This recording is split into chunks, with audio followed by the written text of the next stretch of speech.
Oke semuanya, buat lo semua, fans-fans Lord Rangga, subscriber Lord Rangga, pengikut Lord Rangga, rakyat-rakyatnya Lord Rangga, gue mau ngumumin di sini brand clothingan baru namanya Persistent by Lord Rangga Official ya. Dan kalian bisa ikutin terus kabarnya di @LordRanggaOfficial. Dan nih salah satu contoh bajunya, men, keren banget. Ada baretnya di sini, di belakangnya juga kayak begini. Dan ini adem banget, men, nyaman banget gue pakai ini, asli. Jadi buat kalian-kalian fans-fans Lord Rangga, nantiin terus, stay tune, ikutin terus dari mulai YouTube, Instagram, dan semua sosial media Lord Rangga. Oke Bray, Persistent, artinya itu pantang mundur, kayak tekad Lord Rangga. Thank you, man. Salam mulia, jaya, jaya. Netizen ekvivalen rakyat yang Lord cintai dan seluruh makhluk di bumi, terutama yang ada di Indonesia dan juga seluruh negara-negara yang saat ini menghadapi tatanan baru atau disebut dunia 3.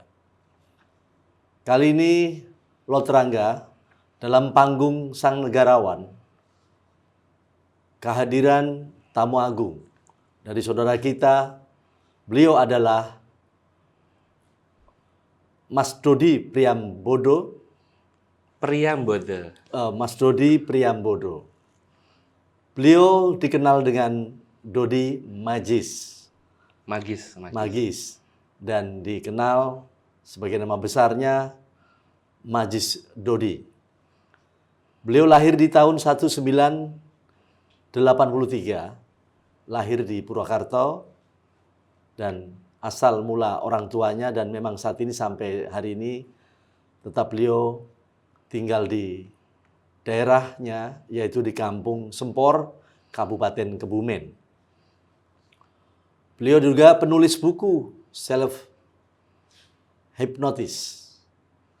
Dan kemudian beliaulah yang mengemas Ultimate Javanism Magnetism. Ultimate Japanese Ultimate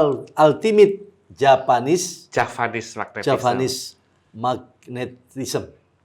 Beliau sudah keliling dalam artian mengamalkan atas ilmu leluhur kita yang merupakan bagian karya besar disebut budaya karya mahakaryanya dari para leluhur Jawa yang sampai hari ini konsekuen. Beliau, Master Dodi, sudah mengembangkan di beberapa negara di dunia. 28 negara. Ada 28 negara. Kiranya netizen dan rakyat, kita applause buat Master Dodi. Wah, halo, selamat sore biasa. Lord. Selamat sore. Aduh, luar biasa. Salam mulia, jaya. Ini luar biasa. Ya. Ya sengajalah dengan kondisi keadaan, walaupun keadaan seperti ini ya. Keadaannya Master Dodi Lord panggil atau undang Terima sebagai kasih atas salah satu atas sang negarawan kesempatannya. dalam bidang budayawan. Rupanya orang yang generasi sangat muda tetapi menelurkan satu karya besarnya bagi karya-karya ini yang telah diamalkan ya. Karya dari leluhur kita kemudian diteruskan oleh beliau. Terima kasih atas kesempatannya Lord, Iya. bisa berbagi di sini, bisa datang kemari. Sebenarnya apa yang menjadi dulu sebuah keinginan dari Master Dodi hingga toh akhirnya ketemu dengan jati diri Master Dodi ini terjun di dunia ini? Jadi sebenarnya memang udah dari dulu Lord, Oh. saya sedang, mungkin awal mulanya dari cerita dari mama, Dot, kamu kalau pergi terus ada yang nepuk di jalan, hati-hati loh. Kenapa mah? Soalnya dulu ada berita anak ditepuk lalu linglung 40 hari. Dia disuruh nyapu, disuruh ngepel. Memang di satu sisi warning dari mama saya. Tapi di satu sisi saya berpikir, kok bisa ya ditepuk jadi begitu? Itu pertanyaan saya. Dan itu saya percaya mama saya cerita apa adanya karena tetangganya, berita di koran, atau ada kejadian-kejadian apa yang dulu pernah mama saya dengar dan alami di sekitarnya. Oh, dari dorongan mama lalu kemudian Ya bukan dorongan, beliau cuma tahu nyeritain ya? sebenarnya gitu. Cuma di situ kebetulan apa namanya di Sempor itu kan Waduk Sempor ya. Itu kan sebenarnya lokasi yang cukup wingit. Iya. Jadi masih dulu kan waktu pembangunan Waduk Sempor aja banyak korbannya, ada ratusan, 600 orang atau berapa. Dan banyak kejadian-kejadian yang aneh konon ketika itu, misalnya ada apa tuh? Banyak ikan-ikan ketika bendungan itu jebol, banyak ikan-ikan besar-besar ditemukan pada ngambilin seenaknya gitu di bawah rumah. Lalu sakit atau ada mimpi yang aneh-aneh dan sebagainya. Pokoknya dulu apa itu tempat tinggal saya, itu tempat tinggal saya. Nah, suatu ketika mama saya pernah menceritakan juga tentang hal-hal yang berbau mistik, hati-hati kalau udah malam jangan sampai apa keluyuran gini-gini, bisa hilang, bisa ini.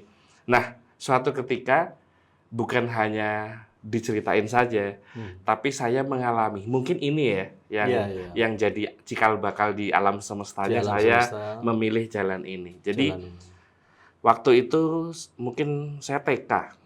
TK atau sebelum TK, tapi saya sudah bisa berpikir dengan normal. Saya main ke tempat teman saya. Waktu itu mendung-mendung, saya habis dibelikan belangkon baru. Anak kecil kan punya sesuatu dia pengen nunjuk-nunjukin. Nah, Dot, awas jangan main, ini udah mendung nih gini. Nggak apa-apa, kan pakai belangkon baru. Terus saya main ke tempat teman saya. Teman saya itu di seberang kali gitu, di pinggir kali rumahnya. Namanya Hendra. Hendra. Tadinya saya semangat sekali dan tidak menyadari bahwa situasi di situ lagi hening, sepi, nggak ada siapa-siapa.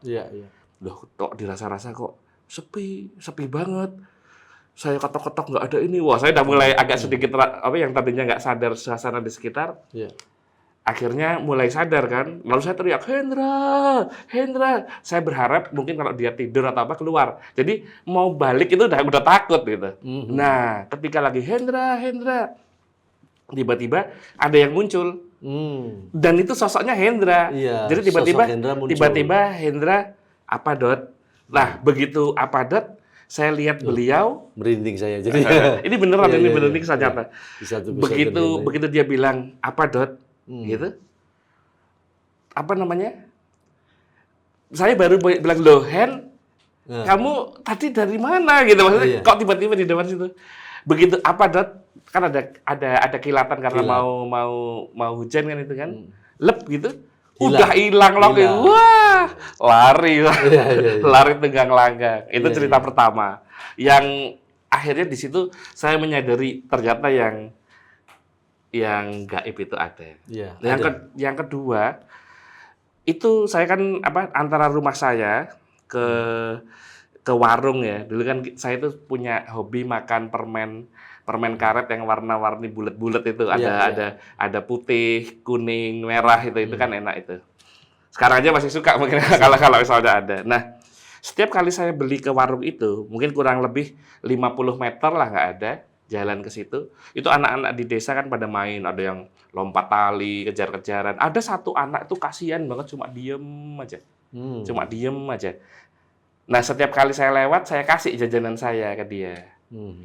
Setelah 2 kali, 3 kali berbeda sore, saya ketemu lagi, saya kasih lagi, akhirnya saya tanya, kamu kok nggak pernah ikut main sama yang lain? Enggak, pada nggak mau ngajakin. Gini. Nah, pas itu anak-anak lagi rame, ada lompat tali, apalah. Nah, saya masih ingat betul, ini banyak orang kan, anak-anak lari-larian, kejar-kejaran. Nah, dia di sini, saya di sini lagi ngobrol. Nah, pas lagi ngobrol sama dia, tiba-tiba kok yang tadinya rame itu kok jadi hening. Hening, bener-bener hening, nggak ada, loh kok hening. Terus saya lihat, loh nggak ada siapa-siapa. Terus loh anak-anak kemana? Saya agak takut. Anak-anak kemana? Dia matanya itu agak mengintimidasi saya. Kan saya takut mau cepetan cabut sebetulnya gitu. Mungkin kita terlalu asik bicara, tapi sambil agak sedikit ada tekanan gitu. Akhirnya udah kita ngobrol aja terusin. Tadinya kan anaknya kan kayak anak cupu gitu ya. Tiba-tiba agak sedikit mengintimidasi dia. Dan saya ya udah kita terusin obrolan itu. Akhirnya asik lagi. Jadi maksudnya yang tadinya saya sempat takut terbawa lagi. Nah, udah terbawa lagi, dia terus saya tanya, "Rumahmu di mana?" Itu di situ. Jadi ada musola agak ke bawah. Di bawah itu kali, sungai. Emang di situ ada rumah? Ada. Terus saya diajak ke sana. yuk main yuk, main. Masuk ke sana, saya masih nggak percaya masa ada sih rumah. Di kali. Iya, di terus atas ada air. bambu-bambu, ada bambu-bambu. Ya waktu itu nggak ada kali ada lagi, pikiran ke nggak ada situ, ya? nggak ada pikiran, cuma oh jalannya mungkin ini beda ya, saya coba gitu aja. Kita ke situ, bambu-bambu kan, nah bambu-bambu lurus terus. Saya lihat rumah, tapi memang ada yang aneh satu. Saya masih ingat sampai sekarang. Kalau kita ngisi bensin, pertama kata apalah Iya. di pom bensin, itu kan ada uap yang kayak semi fata morgana itu. Iya, iya. Nah ada seperti itu, tapi dilihat Oh. rumah tapi Tapi ada foto Margana iya ya. ada seperti itu. Jadi kayak Warna ini rumah tapi kok ada gininya. Nah terus akhirnya, ayo, akhirnya terus ke sana, dikenalin ada kakaknya, ibunya masih gelungan gitu kan. Lo ini siapa? Udah dibikinin minum belum? Ini bikinin minum, dikasih minum teh manis anget, enak sekali. Habis itu jarak sedikit waktu adzan maghrib terdengar sayup-sayup. Oh itu udah sore tuh, udah ini nanti dicari orang tuanya, pulang dulu gitu. Tapi jangan kapok ya main sini lagi. Oh iya, pokoknya saya udah seneng banget. Saya pulang ke rumah, cerita ke mama saya, cerita ke orang tua saya lah, orang di rumah. Wah ternyata di situ ada rumah loh, orangnya baik banget. Masa sih? Sampai tanya ada yang kerja asisten rumah tangga, tanya nggak ada. Terus tanya tetangga-tetangga, nggak ada. Ketika saya masih debat sama orang tua saya, ada gitu. Nah setelah itu saya juga jadi takut juga, tidur takut. Waduh, itu kalau misalnya nggak ada berarti siapa? Berarti siapa? Nah 2 hari kemudian, antara takut dan penasaran, 2 atau 3 hari kemudian, sore hari, sebenarnya saya diajak tidur mama saya diam-diam bangun. Orang deket banget, cuma 100 meter nggak ada gitu. Iya, terus ke main bawah, lagi. saya main ke sana, saya cari bambu-bambunya ada kan. Saya kok cuma bambu-bambu aja. Mana ini? Rumahnya hilang. Orang saya jalan nggak ada. Jadi yang di titik itu berhenti itu jalannya. Tapi saya nggak ngeh juga kalinya. Udah lari itu. Nah itu sampai bertahun-tahun. Bertahun-tahun saya nggak berani ke situ. Iya, iya. Sampai saya kelas 2 SD, itu kayaknya TK kalau nggak salah. Sampai kelas 2 SD saya kan ada ikrok ngaji. Nah, rame sama anak-anak lain, nah saya berani ke situ lagi. Ternyata yang bambu panjang itu juga kemungkinan tidak ada. Karena itu cuma sekitar paling 5 meter, 10 meter, lalu kali. Dan ternyata di seberang kali itu ada batu besar. Jadi yang saya perkirakan rumah itu, ya di batu itu nggak tahu gimana ceritanya. Atau di atas air tersebut. Iya. Cuma mungkin ini yang jadi awal mulanya perjalanan saya. Karena saya sempat minum airnya itu. Teh manis yang enak sekali menurut saya waktu itu. Iya. Yang tidak pernah teh manis ada di alam yang sini ya. Ya, di sana ya ada teh manis gitu. Tapi Ada maksudnya teh manis ya. itu kan teh itu kan bukan dari rumah yang benar-benar rumah. Iya, artinya bahwa kuasaan Tuhan, kuasaan Allah itu kan maha berkuasa. Ketika ada sebuah alam, itu pasti ada lapisan alam-alam lain. Gitu Nah, ya, itu Lord. disebut Ya. alam, iya. Kalau sepengetahuan Lot itu. Iya. Jadi ya, maka disebut ada Bukan hanya alam fisik saja ya, alam Lord. fisik ini, Ya. tapi juga di sana ada alam siluman, ada alam jin. Itu biasanya ada pada posisi di air dan sebagainya. Ya itu bagus dan memang itu merupakan bagian yang sebenarnya mata batin dibuka ya. Ya mungkin saya nggak tahu Parifatnya, apa. artinya bahwa proses parifat itu ternyata bukan nunggu harus tua. Cuma banyak Harus yang dari kecil. mengatakan saya itu beruntung karena biasanya kalau sudah minum begitu hilang kan. saya tadi nggak hilang gitu. Untungnya nggak hilang. Kalau hilang ya nggak bisa cerita sama Lord. Iya, iya. Dan itu yang membuat bahwa sebuah proses peradaban makrifatan seorang biasanya ditandai dari kecil. Lah contohnya dari Master Dodi ini merupakan bagian yang memang sudah mengenal ke Iya. dunia hal yang gaib kalau sebut orang manusia. Kalau saya pikir begini, mama saya cerita seperti itu sering ngingetin saya. Tapi mama saya itu kalau cerita tuh detail. Iya, iya. Akhirnya dan mama cerita di area yang memang begitu. Iya. Akhirnya malah bukannya untuk mencegah, malah mengundang yang di situ. Sepertinya seperti itu setelah Iya. saya renungi. Artinya dari darah ibu juga sudah mengalir pada proses kemakrifatan. Sebenarnya itu perusahaan itu. Makanya kejadian pada posisi manusia, kalau Lot pernah dapatkan juga dari Master, unsur manusia itu ada 4 ya. Gimana dengan unsur yang tadi, setuju atau bagaimana menurut keadaan situasi sekarang? Dari Apa itu? hawa, dari udara ya, angin, ada ada zat panas atau api, Oh iya. atau juga yang ketiga ada zat tanah, ada zat air. Iya. Iya. Mungkin ada hubungan dengan berkaitan di soal dari Ultimate Japanese iya. Magnetism. Oh, ya itu panjang perjalanan sampai ke situ iya. panjang. Nah, intinya sejak ketika saya habis mengalami itu semua, Iya. itu udah saya lupakan. Tetapi ketertarikan saya terhadap hal-hal yang bersifat gaib atau gaib, tidak iya. terlihat gitu tinggi sekali. Tinggi sekali. Apalagi ditunjang dulu kan tahun 80 90-an tuh kan tenaga dalam lagi booming. Iya, iya. Baca koran dulu saya masih ingat Suara Merdeka atau apa langganan papa saya. Pasti ada lah berita yang bersifat seperti itu pasti ada. Lalu udah begitu nonton TV ada Pendekar Ulat Sutra, ada kalau film kartun ada Sensei ya yang semuanya apa namanya Merujuk berbicara kepada ya pembicaraan energi tentang gitu. energi. Puncak-puncaknya di SMP itu ada film apa tuh Mak Lampir itu Misteri Gunung Merapi dan Iya, SMA Angling Darmona itu bener-bener apa ya Terpacu pengaruhnya lagi, ya pengaruhnya. terpacu. Dan lucu loh. Jadi ketika itu kan saya banyak banget tertarik dengan hal seperti itu. Tapi karena masih sekolah saya nggak berani kalau belum punya modal juga untuk belajar gitu. Sehingga cuma sekedar angan-angan di hati. Suatu ketika saya naik angkutan umum, kan karena saya itu tinggal di Sempor. Sempor itu 7 kilo dari Gombong, tempat saya sekolah. Saya harus naik angkutan umum. Angkutan umum ini karena di Sempor itu desa kecil, dan tetangga desanya ada, orangnya itu-itu saja. Iya, iya. Nah, di salah satu penumpang, itu saya ingat namanya Trisno, karena dia ada namanya, kan kalau anak sekolah kan ada namanya Trisno, gitu misalnya gitu. Di sini apa di sini ya? Di sini. Nah, anak ini setiap kali saya ketemu di mana?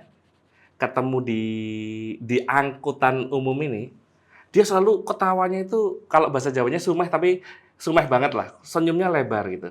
Kita cuma ketawa, saling tahu, tapi nggak benar-benar kenal.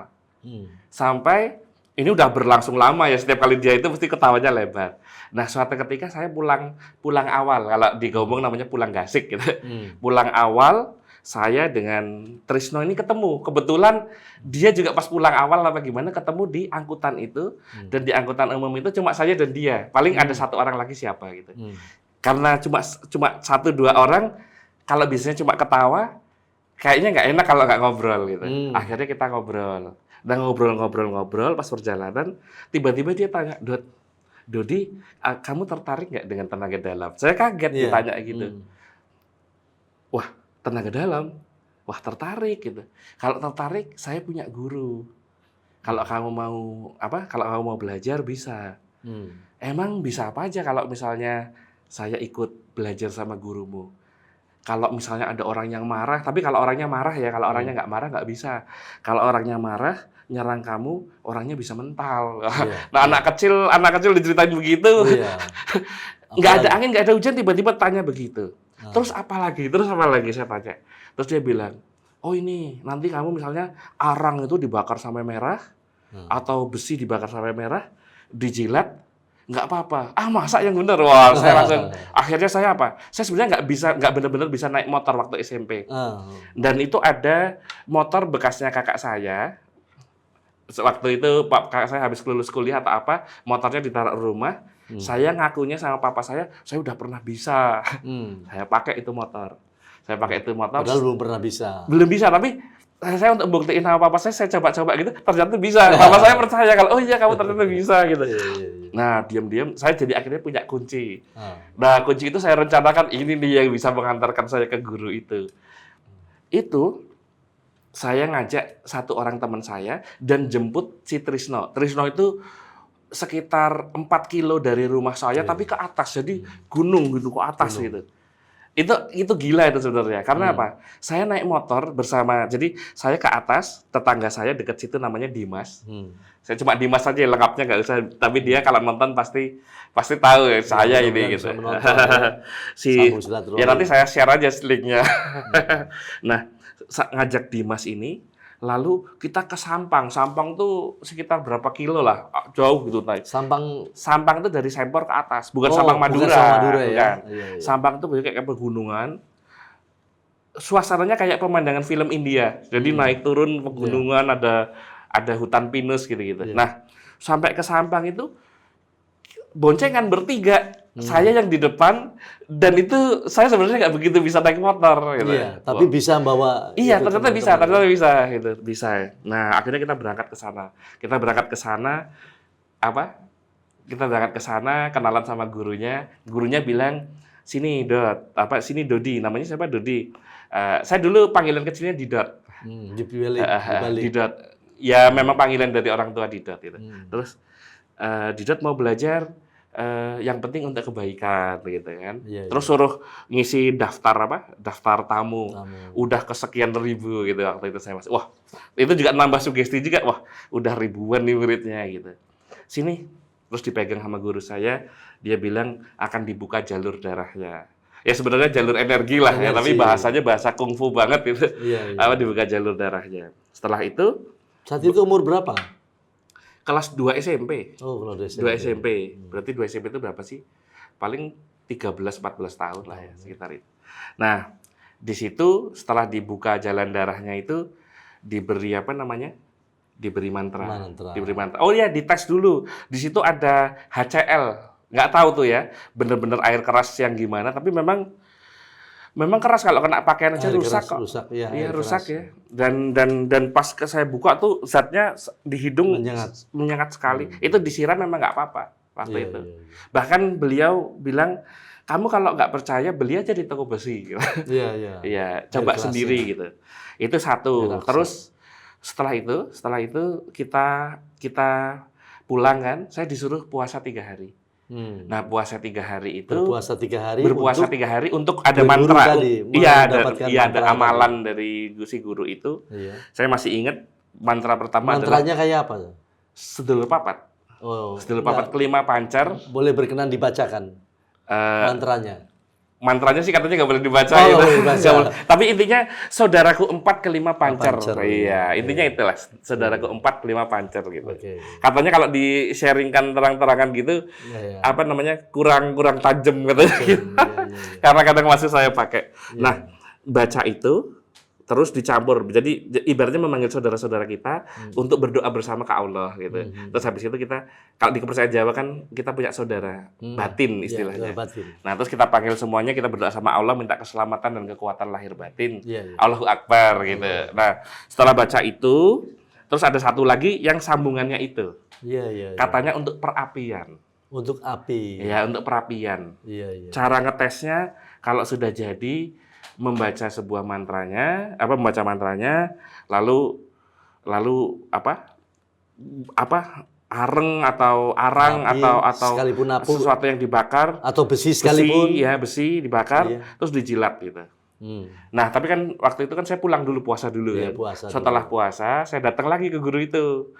Guru, udah puasa, udah. Oke, sekarang dibaca dulu mantranya, udah dibaca. Sebentar ya gitu. Terus klutak-klutik saya nggak tahu ngapain itu di dapur ya. Tahu-tahu keluar lagi tuh bawa kayak semacam besi besar gitu kayak golok gitu. Dadat julurkan lidahmu. Taunya ditempelin gitu, cos gitu. Bener itu ya namanya anak kecil udah nurut aja udah. Gitu.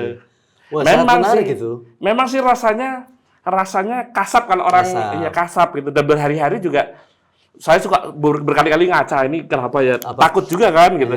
Tapi ternyata nggak apa-apa, bahkan ya biasa. Padahal besi itu besi nyala. Besi nyala. Tanpa ada kimia, tanpa orang itu kan natural. Orang saya orang saya tahunya cuma puasa gitu. Ini belakangan ketika saya sudah besar, saya lihat-lihat ada yang mirip serupa, tapi pakai trik. Dia diolesin zat apa namanya, ada zat-zat khususnya gitu. Saya sedih waktu lihat itu malah. Wah, nanti kalau saya menunjukkan kayak gini-gini dikiranya trik. Padahal murni. Jadi modalnya cuma puasa, dibaca mantranya tahan napas, lalu besi yang dibakar sampai menyala itu dijilat gitu. Ya, kira-kira berkenan tidak ya dari Master pada kesempatan sekarang nih, ada sesuatu yang menarik bahwa dengan puasa, dengan tadi mantra sebenarnya kan doa. Kalau menurut Lord ya, doa. Kalau guru saya bilangnya itu malah apa? Kalau sudah matang banget, besi yang dilas juga bisa. Bisa ya? Iya. Bisa ditantang sama Lot sekarang ya? Gimana nih? Ditantang. Ditantang. Lot mau tak bakarin besi, suruh jilat. Oh gitu. Kalau Ya, kalau ini kalau bukan di pamer, bukan. Iya, Tapi iya. ini merupakan bagian yang mungkin dari netizen. Kalau di Jawa itu katanya pamer gitu. Ya, ini Tapi tidak enggak pamer, ya. tapi ini justru bahwa ini menguatkan sebuah keyakinan bahwa ilmu Allah SWT itu macamnya banyak yang diturunkan ke bumi ini. Dan ini menarik sebuah karya leluhur kita dalam artian ini yang telah diwakilkan ke Magis Master Dodi. Ini merupakan bagian yang mungkin saatnya kita juga bisa getok tular ya. dalam Kalau artian niatnya bisa sharing ya lakukan. nggak apa-apa sih. Nggak Sharing, apa-apa. sharing. Iya, oke. Nggak apa-apa ya? Nggak apa-apa, nggak apa-apa. Nggak apa ya? Boleh, boleh. Lolo. Tapi Iya. saya mohon izin agak sedikit diam sebentar karena harus dibaca juga. Kalau Oh iya, nggak apa-apa. Iya. Kalau nggak dibaca, Iya. risiko gitu. Iya. Memang murni dari gurunya Iya. dulu. Dari gurunya dulu cuma lidahnya doang. Gitu. Iya. Jadi maksudnya harus perkiraan nih biar maksudnya pas. biar yang kena cuma lidahnya doang Iya, gitu. iya. Nggak. Misalnya ini nih. sip. Oke. Nah, ini ya. Iya. Oh. Ya gitu ya. Iya. Ya, oke. Tapi biar ini kameranya nanti lidahnya dari sini tetap. Iya, gitu. dari ya. Iya. Nanti kan kita buktiin dulu sama air. Iya. Gimana? Dan ini besi banget. Maksudnya besi beneran nih. Oh, berarti lo diem dulu ya. Ya, Apa ya, nyalain nggak sambil apa-apa. nyalain? Sambil nyalain nggak apa-apa. Sambil nyalain. Mas, tolong nyalain, Mas. Ya, masukin aja sini, nggak apa-apa. Santai, nyalain. Iya. Oh, ini ya nyalainnya ya. Iya. Iya, boleh itu. Wush. Ini udah paling gede, Mas. Ini saya bakar, ini ujung pisau pun saya bakar dua-duanya sampai memerah.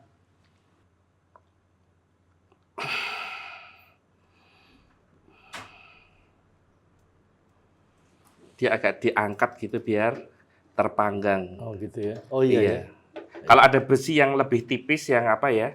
Pisau tradisional itu kayak di apa itu namanya? Di pasar-pasar tradisional tuh dia lebih gampang terbakar sampai merah. Merah ya. Kelihatan merahnya kalau ini kan stainless ya. Iya, ya coba kalau ada pisau lain yang kira-kira lebih gampang terbakar sampai merah. Biar Jadi kelihatan merah. biar kelihatan Coba, merahnya Mas. gitu. Iya. Tapi ini pun ya juga udah nggak membuktikan apa-apa. karena ini kan udah berapa Ini menit udah ya. panas ini. Saya aja di sini. Cuma saya lebih puas kalau itu terlihat merah gitu loh. merah. Iya. Iya kan air putih biasa ya? Iya. Ini saya kumur pakai ini, maksudnya nunjukin bahwa tidak ada zat kimia yang apa melapisi lidah saya. Iya. Ini air putih biasa kan? Oh, bahasa minum. Aqua. Iya. Ya kameranya mungkin harus dideketin Iya. untuk membuktikan. Ya, ini buktikan aja ini. Nanti kita terusin bakarnya lagi ya. Ini cuma untuk nunjukin ini udah berapa lama nih. Nanti jangan sampai dipotong nih adegan ini nih. Iya. Coba kita uji lagi. Kita tetesin ya dikit ya. Iya, kita di sini. Tetesin aja, tes gitu. Oh iya tuh langsung udah hilang panas tuh. banget tuh, langsung hilang. Nah, iya itu langsung hilang tuh. Langsung hilang, itu udah panas banget ini. Tuh. Oh iya, Langsung betul, hilang. betul. Panasin lagi. Nah, itu tuh. Nah, itu tuh. Ya Iya, kayak iya. gini nih, ya kayak gini nih lebih cepat nih. Nah, ini kayak gini lebih cepat nih. Yang mana? Ini. Ini coba. Ya, boleh. Ini dua-duanya deh. Kalau yang pisau pasar tuh memang yang pisau Yang hitam itu ya. bukan kadang yang putih juga tapi putih. yang pisau pasar tuh loh. Besinya besi kayak seng itu. Nah, itu apa kalau dibakar merah cepat sekali. Ya udah deh, yang ini aja deh, yang gede aja, yang tadi yang udah terbukti dari ya tadi, udah. Iya, dikirain nanti diganti-ganti, Udah ditukar malah Iya. repot. Iya, udah. Ya udah. Sekarang, Coba bukan coba, bismillah lah. iya, saya baca lagi 7 kali dulu. Iya. Soalnya kalau udah lama nggak Ini praktek, merupakan bagian bahwa energi penting ya dalam sebuah manusia. oh iya, apa? Ketika disatukan Saya membuat sendiri satu kalau hal. suruh jilat tanpa diberi kesempatan membaca, saya Iya. memilih untuk tidak melakukan. Iya. Itulah pentingnya. Ya. Ya, silakan.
Ya. Udah pasti panas kan ya Panas, kita. ini Kita panas. semua sepakat ya, saksi ya. Ini panas banget ini. Sampai memerah. Ya Allah, ya Rabbi. Ya Allah, ya Allah, ya Rabbi. Iya, ya Allah. Ya Allah. Sekali lagi ya biar puas ya. Iya, iya. Iya. Mau nyobain Mas Angga sini nih. Nah, lo juga mau nyobain. Coba sekarang buktiin. Buktiin. Sini Iya, kameranya. iya. Sini. Kamera deketin. Iya, deketin. Kamera mana kamera? Ini matiin dulu. Tuh. Iya, bunyinya sampai cerocos gitu coba. Iya. Iya. Tuh. Ya. Tuh. Mas Min mau lidahnya mau cobain? Besok aja. Nah, nih, pakai lagi nih. Iya. Ya, ini nih. Iya.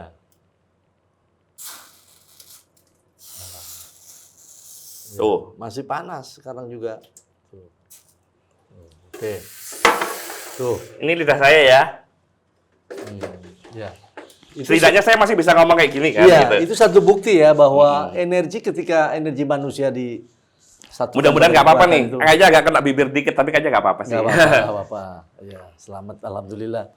Ya nggak usah deh, nggak usah minum. Nanti dikirain apa Iya, nih. Iya. Minum nggak apa-apa, orang yang penting kan itu. Waduh, luar biasa. Ini bisa Ini pernah dilakukan dari zaman saya SMP soalnya. SMP ya. ya.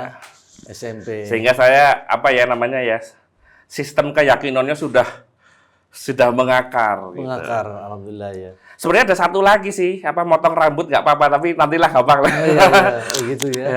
Tapi harus baca lagi, saya nggak hafal sekarang. Tapi itu sebenarnya masih banyak bahwa sebuah ini merupakan bagian yang bisa dulu istilah kanuragan ya. Ini Ya. adalah bagian budaya kanuragan. Kalau ingat dari Waduk Sempor itu sendiri, dari nama Lot mengingat bahwa beliau itu salah satu senopati Iya. Sempor, ya senopati di Mataram lama dulu. Itulah namanya diambil dari kampungnya dan tokoh. Jangan-jangan keturunan Adipati Sempor nih. Bukan. Iya. Jadi ya itu beliau salah satu tokoh ya. Iya. Adipati Sempor dari Senopati menjadi raja di Senopati sana. Itu adalah satu. Di sana itu ada makam, namanya makamnya kayak lurah gitu, tapi penganut ilmunya Prabu Suyudono apa-apa. Prabu ada. Suyudono. Saya juga pernah ke sana sih. Oh iya. Bakar-bakar Ya, menyan gitu, berdoa. ya itu adalah merupakan Dengan cara bagian Jawa, budaya ya. Jawa. Itu tidak ada masalah dan tidak bertentangan. Enggak Seperti itu. Jadi persoalan kaitan ini coba ingin Lot pada kesempatan ini kan antara tadi ya unsur api, unsur angin. Iya, kalau gini nih saya unsur juga air memang dan unsur ya tanah. memanggil energi yang sifatnya dingin untuk mengimbangi panasnya itu. Bahwa Iya. ternyata ada di dalam alam unsur itu ada melekat pada diri manusia. Sebenarnya Gimana sih penjabarannya? melekat dan di alam semesta ada. Jadi apa yang ada di alam fisik ada juga energi halusnya yang ada juga channel Ada energinya, channelnya. ada channelnya karena gini. Tuh, Jadi unsur tadi. setiap yang ada di dunia ini kan pada mulanya adalah energi. Apa-apa yang ada di alam semesta ini adalah energi yang memadat menjadi materi. Jadi kalau semua yang sifatnya materi itu kalau diuraikan adalah energi. Nah, dengan konsep ini, kalau kita bisa menarik suatu energi hingga memadat, sehingga dia akan mendekati materi. Ketika mendekati materi ya itu bisa memproteksi diri Memproteksi kita. diri kita. Misalnya kayak orang kebal, banyak yang bilang kalau memang nenek moyang kita sakti, ya, ada yang berkata sinis begitu. Kalau memang nenek moyang kita sakti, kenapa bisa dijajah? Iya. Tapi saya punya jawaban lain, Lord. Apa jawabannya? Jadi saya pernah nonton di YouTube channelnya Romi Rafael. Romi Rafael kebetulan guru saya, guru hipnosis saya. Beliau mewawancarai polisi.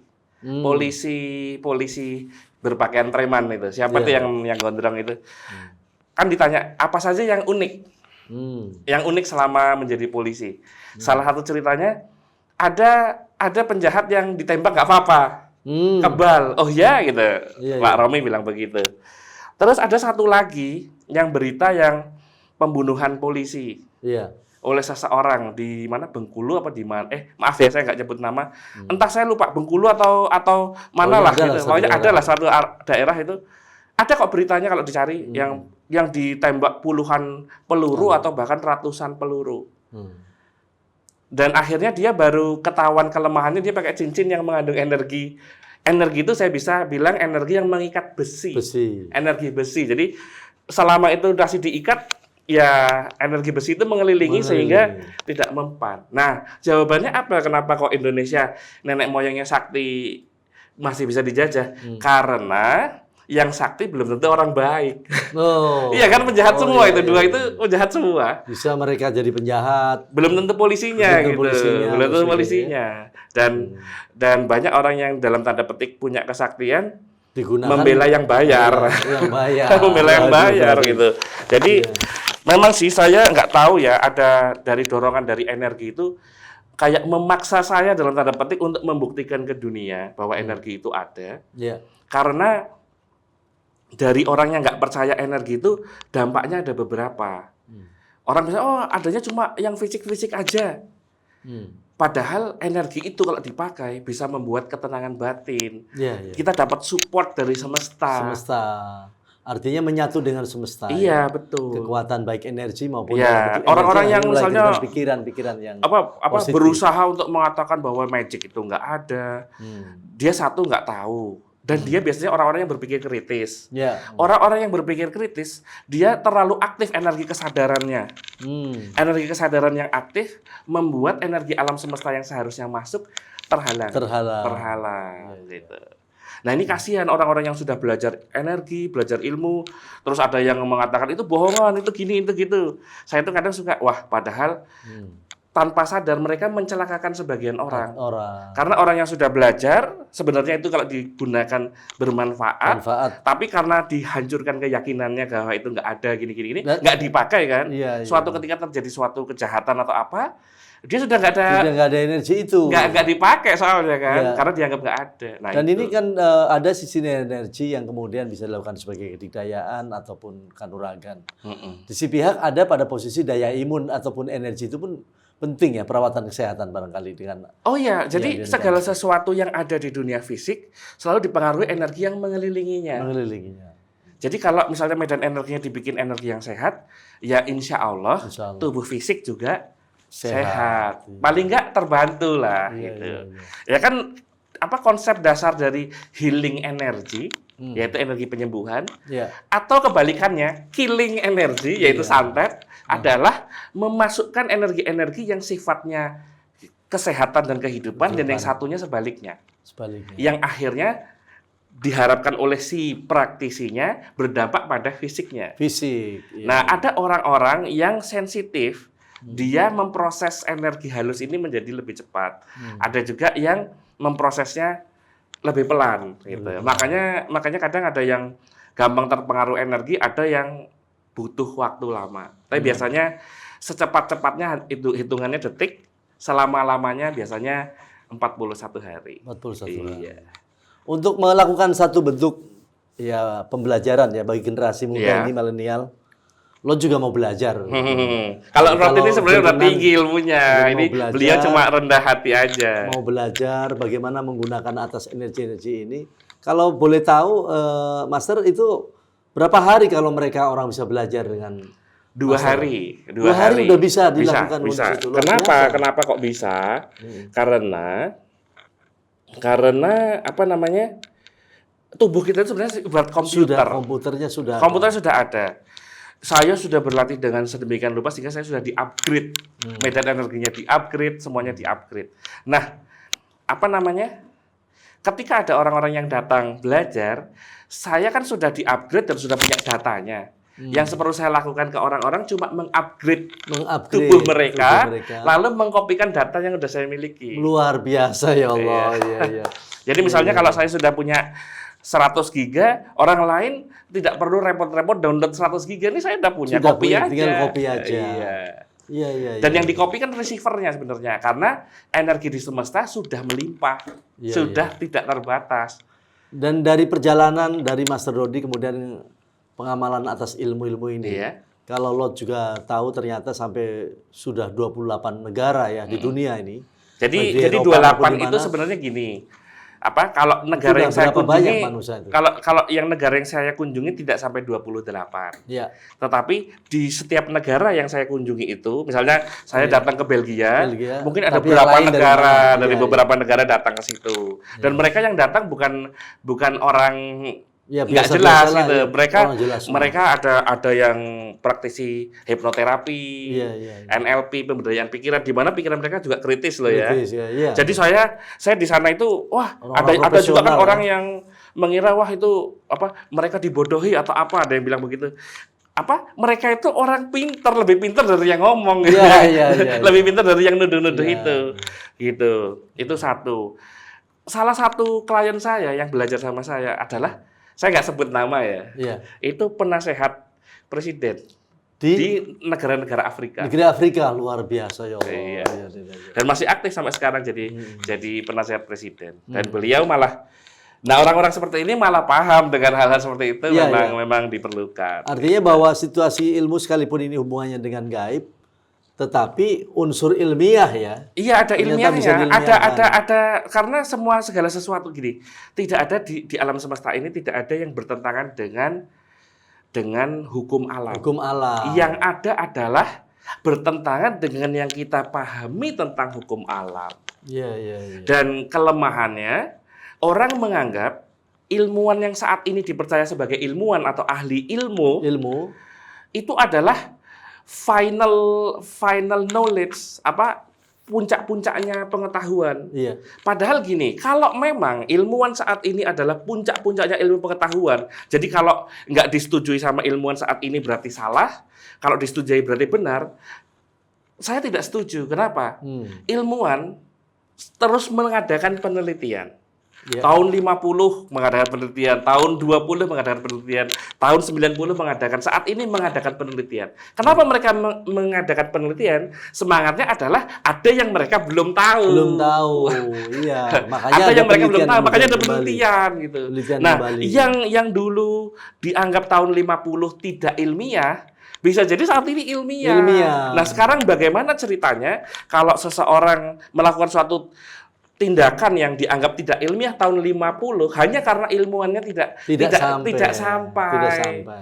Apakah berarti itu tidak ilmiah? Ya terpaksa diperkosa sebagai tidak ilmiah. Padahal yang mengatakan tidak ilmiah yang si ilmuwan ini justru dia yang kurang pinter sebenarnya gitu loh. Jadi kita harus kita perlu terbuka dengan hal-hal seperti ini karena bisa jadi ilmuannya belum sampai. Iya. Gitu. Dan itu bisa dimaklumi mereka ya. Iya. Satu, dan itu merupakan bagian yang memang harus terus Iya, menerima. Terkadang kan begini kelemahan kita ini atau generasi yang harus dipahami, jangan pernah menutup akan hati atas ilmu yang baru atau kemungkinan baru. Iya, karena itu. apa yang dipahami saat ini tidak mungkin, bisa jadi 100 tahun lagi mungkin. Gitu. Mungkin, iya. Dan misalnya gini, ilmiah itu kan soal suatu kelompok orang yang dipandang pintar dan dipandang mewakili kepintaran orang lain. Iya. Sedangkan mereka juga punya batasan. Batas. Juga punya batasan. Dari kajian Iya. Ya. Luar biasa. Kalau standarnya adalah mereka, ya berat. Gitu. Kalau menurut standarnya dari sesuatu ilmu yang ada di otak dia yang sudah diterima ilmunya nggak bisa, nggak bisa karena kan ada sesuatu yang di luar jangkauan karena mereka. disebut ilmiah juga masuk akal menurut mereka. Dan gini, banyak orang yang bersikap kritis. Dia menunggu penjelasannya dulu sampai ilmiah logis. Bagi saya salah satu guru saya pernah bilang, tidak perlu benar atau salah. Yang penting sesuatu itu memberdayakan atau tidak memberdayakan. Memberdayakan untuk manfaat. Iya, memberi manfaat atau tidak memberi manfaat. Contohnya gini, orang primitif dulu kan menghasilkan api pakai batu. Dia nggak tahu rumus fisika sama kimianya, dia nggak tahu. Yang dia tahu kalau itu digosok menghasilkan panas keluar api. Iya. Nah, untuk memanfaatkan api yang dihasilkan dari batu, mereka tidak butuh rumus ilmiahnya nggak butuh. Yang penting ini udah empiris. Udah empiris, sudah otomatis. Udah jelas. Iya, gitu. Nah itu, jadi hal-hal seperti ini harus disadari. Jadi cara pikirnya dibalik gitu. Iya, iya, iya. Sekarang gini. Dan juga misalnya kayak kita hidup di dunia ini kan, dunia itu kan bulat ya. Iya. Kita bisa dibilang tuh kita itu sebenarnya kalau misalnya saya bertanya gini. Kalau apa namanya? Kalau ada suatu bola itu melayang di udara dan bisa memenuhi segala kebutuhannya tanpa orang kemana-mana. Kalau bolanya cuma seukuran lapangan bola, mungkin kayaknya magic banget itu bola. Iya, iya, iya. Padahal kita ini sekarang berdiri atau tinggal di sebuah bola yang sangat besar, melayang di udara, di mana tidak ada jalan ke tempat lain. Iya, iya. Lalu dan itu orang di situ bisa hidup gitu. Lah terus pertanyaannya kita itu dari mana gitu? Iya, iya. Itu udah magic sekali. Ya, magic. Kalau misalnya ilmuwan zaman sekarang menjelaskan itu saja tidak bisa, bagaimana kita menggunakan itu sebagai patokan kebenaran gitu? Iya, iya, iya, iya. Ada juga sesuatu yang mungkin nanti hubungan dengan makhluk ya, ataupun alam semesta ini. Iya. Tidak lepas pada unsur 4 tadi ya. Iya. Bahwa adanya api, Ada api, angin, adanya air, hawa dan tanah. air. Dan Ya hawa tanah. tadi, angin tadi. Iya, angin tadi, ada tanah, Iya, ada ada tanah. tanah. Nah, masalah sekarang adalah dari alam semesta ini yang dengan jutaan planet ya. Persoalan sekarang ada satu kajian-kajian yang belum sampai ke sana juga. Iya. Tapi mungkin Master Dodi punya pendapat. Apa sih Iya. pertama yang diciptakan oleh Allah yang Maha Berkuasa ini di antara unsur itu? Kalau saya sih walahu a'lam. Oh, ya. iya. Walahu a'lam. Cuma kalau di apa namanya? Kalau Allahnya itu sendiri atau Tuhan itu sendiri kan katanya cahaya. Cahaya. Iya. Tapi bagaimananya ya kita nggak tahu. Iya. Saya nggak tahu. Artinya cahaya yang disumberkan pada 4 unsur tadi ya. Iya. Ya nggak tahu. Tuhan Iya. itu maha bercahaya gitu Iya, aja. iya. Aner gitu. Kemarin kalau lo ditanya, saya pernah berpendapat bahwa di antara zat-zat yang ada tadi, unsur cahaya itu memang benar. Tapi adanya dia kalau dibagikan dengan unsur 4, Lot mengatakan dari unsur keempat unsur tadi semua cahaya. Disebutnya semua cahaya. Tapi yang pertama kali disebut adalah yang pernah diciptakan, Lot justru melihat teorinya adalah justru hawa dulu. Oh, hawa atau dulu. zat angin. Oh, angin dulu. Kenapa Iya, itu, Lord? iya. Kenapa? Karena faktor dengan angin atau udara ini, maka itu ada sebuah kehidupan. Ada sebuah zat-zat lain atau cahaya-cahaya lain. Contoh, api. Kalau itu dari api mati ketika tidak ada hawa. Iya, betul. Begitupun air. Air ciptakan ketika itu ada unsur dari angin yang karena tidak ada cahaya, Iya. maka timbul air. Jadi begitupun tanah. Lah tanah ini unsur karena tidak ada cahaya panas, tidak ada pada unsur yang dibarengi dengan unsur air dan unsur angin, maka timbul jadilah tanah. Maka ini yang Tanpa ada angin nggak ada itu semua ya ya? itu semuanya. Makanya hawa diperlambangkan kepada kaum wanita, kaum hawa. Nah ini mengingatkan bahwa kita menghargai seorang ibu. Iya. Bahkan memang di mantra-mantra aja memang saya ada bla bla bla bla bla bla, wahai angin. Iya, pertama kali ya yang diundang. Ya, wahai angin, apa hubungkanlah saya dengan atau panggillah. Jadi angin yang, iya angin itu mungkin penghubung semuanya. Penghubung semuanya. Iya betul. Sekarang dengan zaman kemajuan sekarang tanpa ada angin pun atau udara ini ada tidak. Saya malah jadi satelit ingat, ini tidak jalan. Saya jadi ingat lagunya itu apa Dewa. Dewa itu kan apa Ahmad Dhani itu kan beliau kan punya guru spiritual kalau saya yang jenggotan dulu. Saya nggak tahu kabarnya gimana. Nah, beliau apa membuat lagu itu selalu agak-agak ada unsur mistiknya kan. Ini unsur mistik. Itu kan ada angin tolong kabar apa? Angin tolonglah aku sedang jatuh cinta. Itu saya yakin itu terinspirasi dari mantra. Dan itu diambil teknologi sekarang angin dengan teknologi ada HP. Tanpa angin radar ini tidak akan sampai ya, ada satelit. Gitu ya? Iya. Jadi dalam bentuk planet-planet yang ada, bentuklah dengan posisi angin. Nah, dari kacamata Lord, penelitian Lord ya ini dengan intelijen Lord, intelijensi itu bahwa matahari di sana ada angin, tapi tidak ada air dan tidak ada tanah.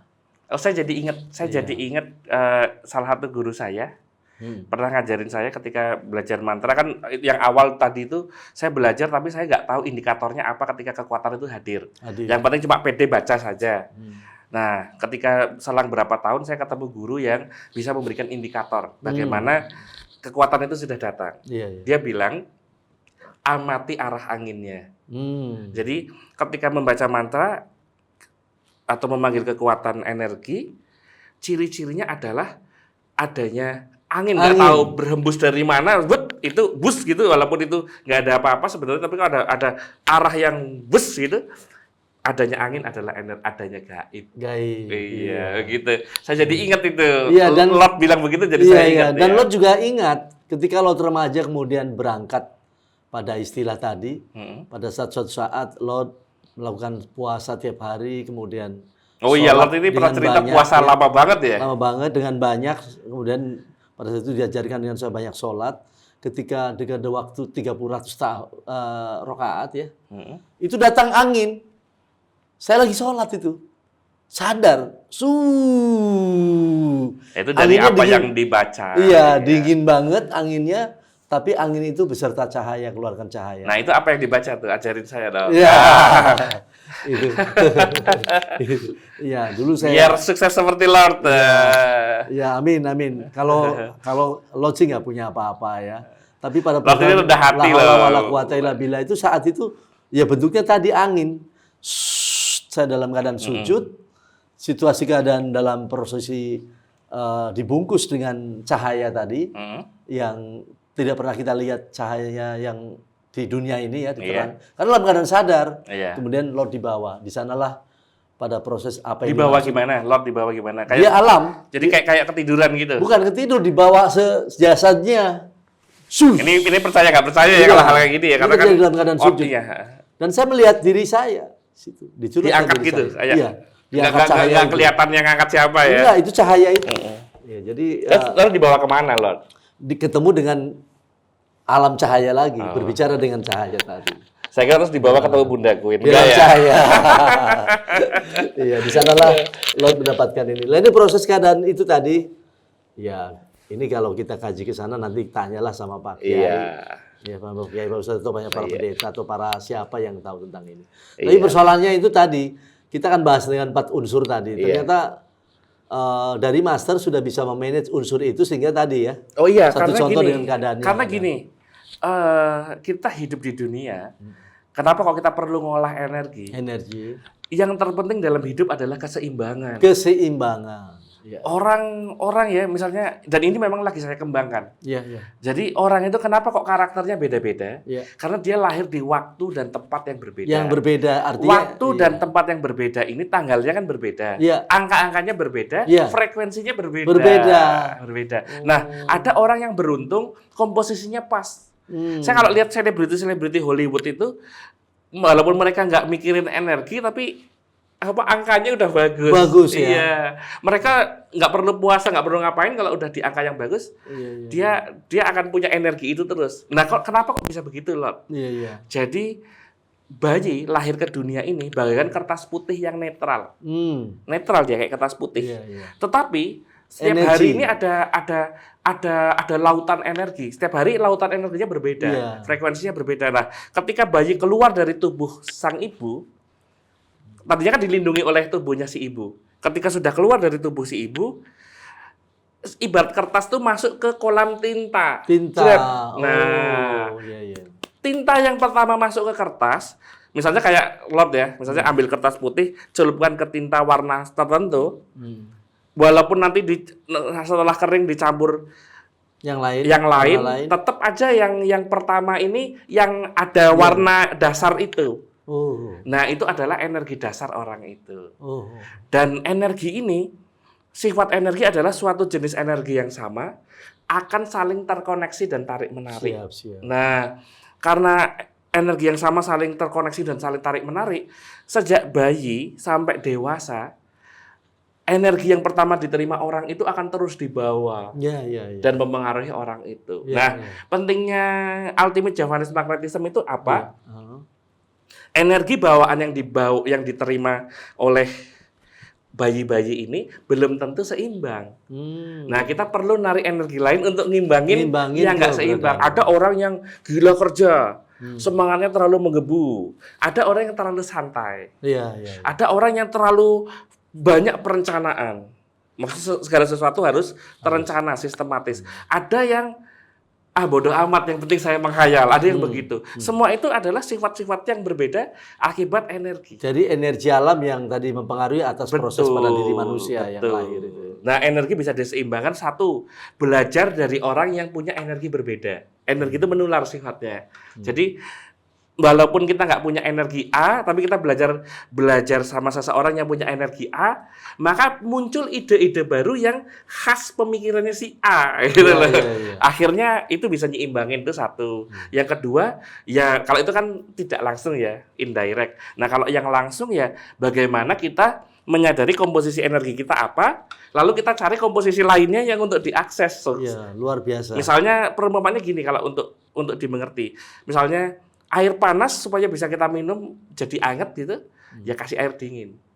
Air dingin biar nggak terlalu dingin, kasih air panas jadinya anget. Nah, nah gitu sama medan energi kita ini bisa diseimbangkan sehingga stabil. Keseimbangan. Termasuk keseimbangan berkaitan dengan hal rumah tangga ya.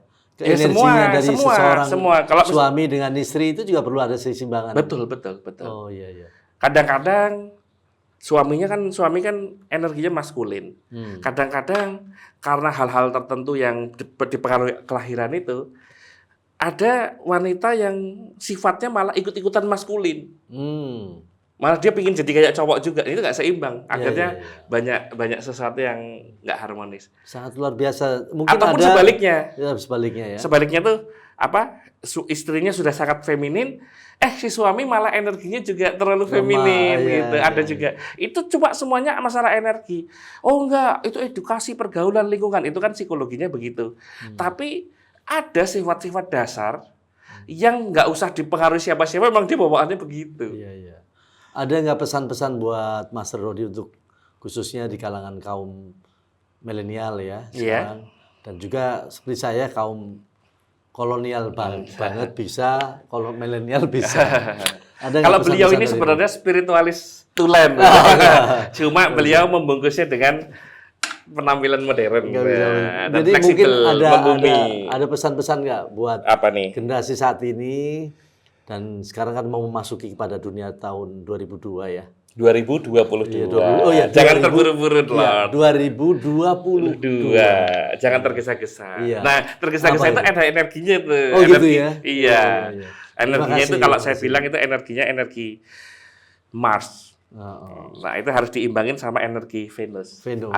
Adem. Iya. Mungkin dari Master ada kaitan dengan pesan tadi ya. Iya, jadi gini, untuk generasi saat ini kayak apa baiknya? Intinya gini, segala hal itu terkait dengan energi. Kenapa kok orang zaman dulu kok tidak ada lagi orang-orang seperti Bung Karno dan Pak Harto? Pertanyaannya karena mereka itu mengolah energinya luar biasa. Dan zaman sekarang hal-hal seperti itu mulai ditinggalkan, dianggap tidak logis. Nah, kelemahan jangan bersembunyi di balik kata ilmiah demi menutupi dan melindungi egonya. Sebenarnya gini loh. Oh ya, saya mau cerita, ada di psikologi ada yang namanya balance theory. Ini bagus banget untuk kaum milenial. Yang juga apalagi di psikologi ya, tentang psikologi. Enggak cuma psikologi, ini untuk semua orang. Ya, banyak orang sekarang berlindung dari kata ilmiah, tidak masuk akal, padahal untuk melindungi egonya. Jadi di balance teori ini gini, ketika seseorang menemukan sesuatu yang kontra dengan pemikirannya dan beliefnya, terjadi yang namanya ketidakseimbangan emosional. Tidak seimbang. Jadi misalnya hantu tuh nggak ada. Kebetulan pas pulang ketemu hantu, stres orang itu.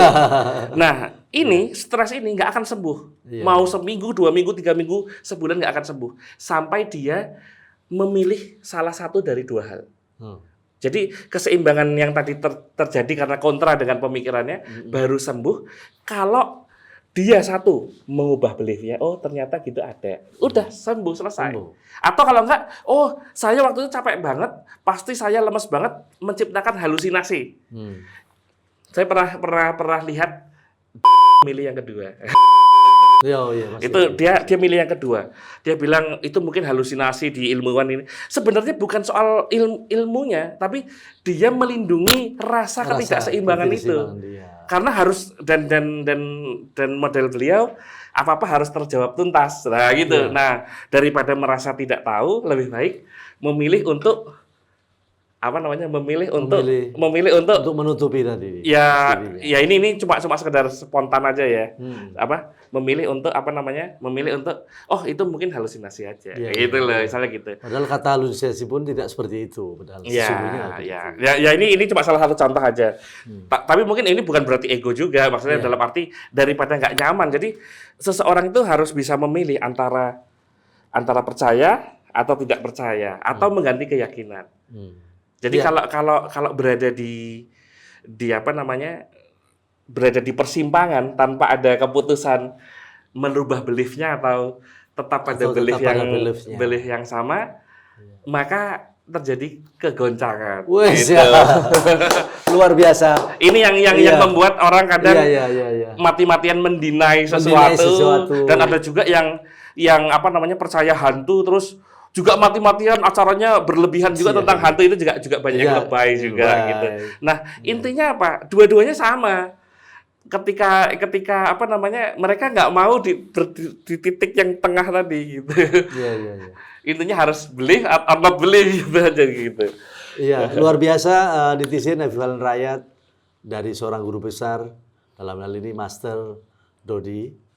Lot banyak belajar dan Lot banyak sesuatu yang dapatkan dari beliau. Tentunya ini sebuah pelajaran bahwa keseimbangan hidup manusia ternyata dia harus menyeimbangkan atas energi kita, juga energi alam. Dan lebih penting adalah sesuatu yang ilmiah sesungguhnya adalah juga pada nilai kejujuran bagi seorang manusia. Mau jujur, mau tidak. Ya, itu ada pilihan. Betul, ya. Dan kiranya merupakan bagian hari ini Lot berbangga sekali dan berbahagia Jadi sekali. kadang menyadari atau mengakui bahwa ada yang tidak kita tahu itu berat. Sakit itu, pain. Jadi daripada begitu, lebih baik bilang tidak masuk akal. Gitu. Makanya itulah demikian halnya waktu mungkin yang bisa akan mempertemukan kita di episode panggung Sang Negarawan selanjutnya. Mudah-mudahan bagi guru besar kita, Master Dodi, untuk menyebarkan pada proses pengamalan ilmu yang disebut ultimate Javanisme magnetism ini akan terus berkembang dan kita amin. bisa belajar dan bisa bermanfaat bagi semua orang. Umat. Karena ini penting baik menyusun pada sisi kesehatan juga mengatur pada keseimbangan supaya manusia selalu baik. Kiranya ini merupakan bagian yang sangat membahagiakan bagi kita semua.